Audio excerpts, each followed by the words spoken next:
My brothers and sisters, welcome to episode number 129 in the book of Genesis. We're going to ask today, who watches when I cannot watch? We're going to learn about a watchtower, a Mizpah, that is used between Laban and Jacob. So Laban, as you may remember, has been in hot pursuit of Jacob. He had a dream halfway along the way and was visited by the Lord, but still he wants to go and fetch his false gods, his idols. There's been no sign of repentance, no sign of change with Laban, and I don't think we're going to get one. He's kind of got a death grip on a loser, despite this personal visitation, this merciful visitation of the Lord, this kind of warning from the Lord. He still claims the stuff is his, which is a lie, that the people are his, and he's watching out. So in the end, Jacob and Laban are going to ask this question: who's going to watch between you and me when we're out of each other's sight? So the covenant that they're going to make with each other is limited and it's distrustful. And we're going to change that today. And we're going to kind of look at it from the other side and say, what would it be like to have a faithful covenant between abiding parties? So we're not going to make a covenant like theirs. We're going to make, hopefully, a better covenant. So this is from Genesis chapter 31. I'm going to start in verse 42. If the God of my father, the God of Abraham and the fear of Isaac, three names for God, had not been on my side, surely now you would have sent me away empty-handed. This is Jacob saying this about the nasty Laban. God saw my affliction and the labor of my hands and rebuked you last night. Then Laban answered and said to Jacob, the daughters are my daughters, the children are my children, the flocks are my flocks, and all that you see is mine. Kind of like four lies in a row. But what can I do this day for these my daughters, or for their children whom they have borne?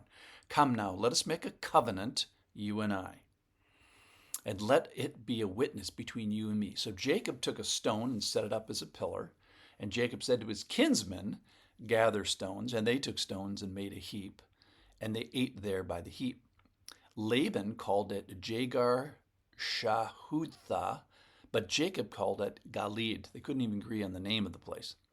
And Laban said, this heap is a witness between you and me today, and therefore named it Galid and Mizpah, for he said, the Lord watch between you and me when we are out of one another's sight. That's the theme that I want to capitalize on today.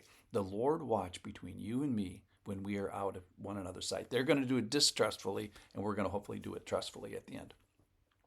If you oppress my daughters, or if you take wives besides my daughter, although no one is with us, God is witness between you and me. Then Laban said to Jacob, see this heap and the pillar which I have set between you and me. This heap is a witness, and the pillar is a witness. They have two witnesses. That I will not pass over this heap to you, and you will not pass over this heap and this pillar to me to do harm. The God of Abraham and the God of Nahor, that's probably a small g, the God of Nahor, the God of their father, judge between us. That's Abraham's brother's Nahor, who probably wasn't a believer. So Jacob swore by the fear of his father Isaac, and Jacob offered a sacrifice in the hill country and called his kinsmen to eat bread. They ate bread and spent the night in the hill country. Early in the morning, Laban arose and kissed his grandchildren and his daughters and blessed them, and then Laban departed and returned home.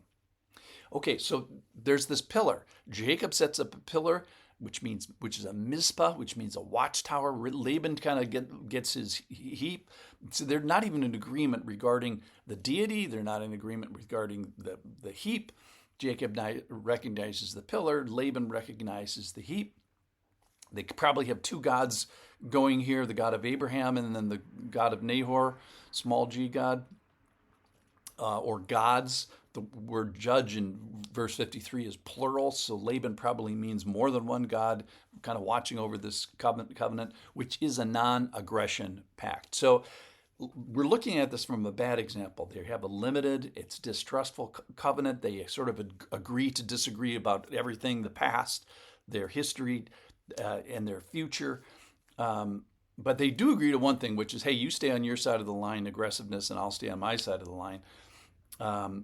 But they say this beautiful line, the Lord watched between you and me when we're out of one another's sight. They did it because of suspicion, not because of trust in the Lord.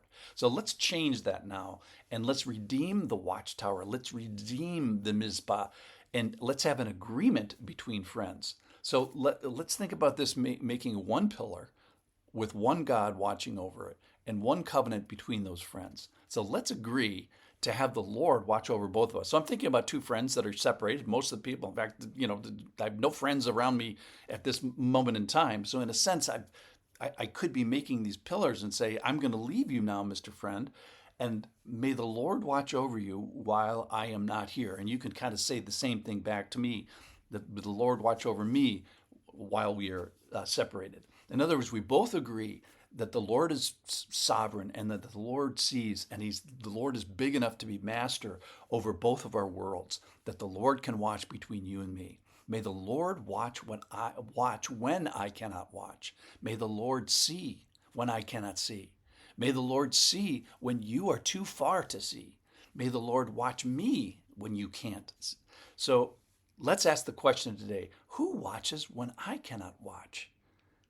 And my hope is that we can kind of redeem this faulty covenant between Jacob and Laban, and we can make this a covenant between agreeing, believing friends that say, the Lord watch over you when you're out of my sight, and the Lord watch over me when I'm out of your sight. So who watches when I cannot watch? The Lord. Thanks for listening.